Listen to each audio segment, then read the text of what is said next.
To the girl on Facebook who commented hashtag All Lives Matter after deeming the protest she attended a hateful event Martin Luther King would have been ashamed of. Call it an overreaction. Call it a riot, a violent protest. Call it everything but justified. Ask us to be polite, to stay calm, to voice grief with respect while our brothers' bodies are laid out on the street, sounding the alarm. Our bodies are threats well before they are human, and you still want to know the source of our rage.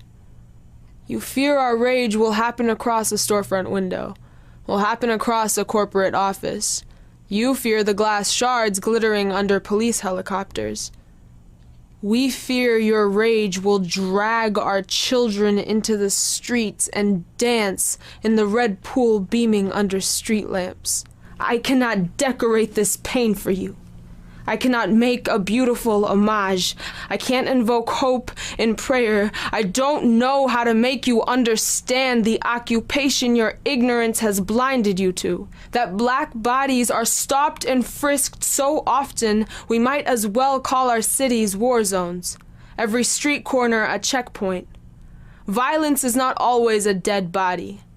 Violence can be a pat down in broad daylight because you share the same hue as suspect. Violence is indicting the man who filmed the killing of Eric Garner, but not the officer that illegally choked the life out of his body while 5 others assisted in the arrest. Violence is convincing a jury that he caused his own death, that had he not been overweight, he would have survived. Violence is needing 6 officers to arrest 1 unarmed, non-violent man in the first place.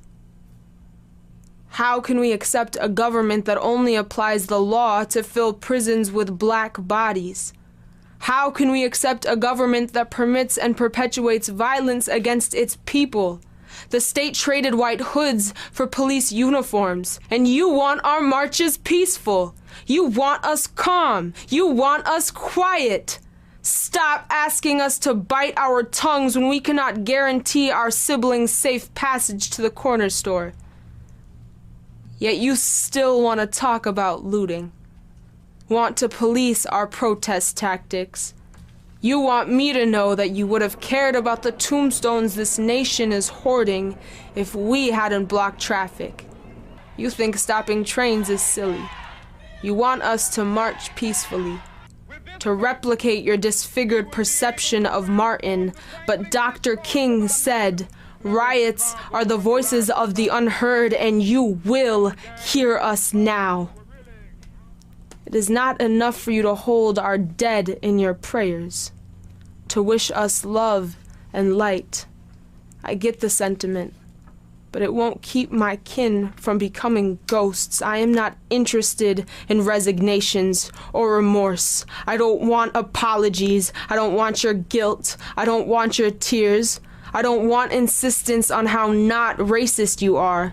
I don't want to know how many black friends you have when you won't even risk the discomfort of calling out your own classmates. You just don't get it, do you? You've never lived out the aftermath. The empty seat at the dinner table. The now widowed mother with 6 mouths to feed. My kin are being sent to heaven well before God has requested their return. And you want to know why Malcolm called whiteness the devil. All lives will matter when black lives matter. How many more bodies will be enough evidence? How many videos of our last words? How many more must there be for you to finally call this a genocide?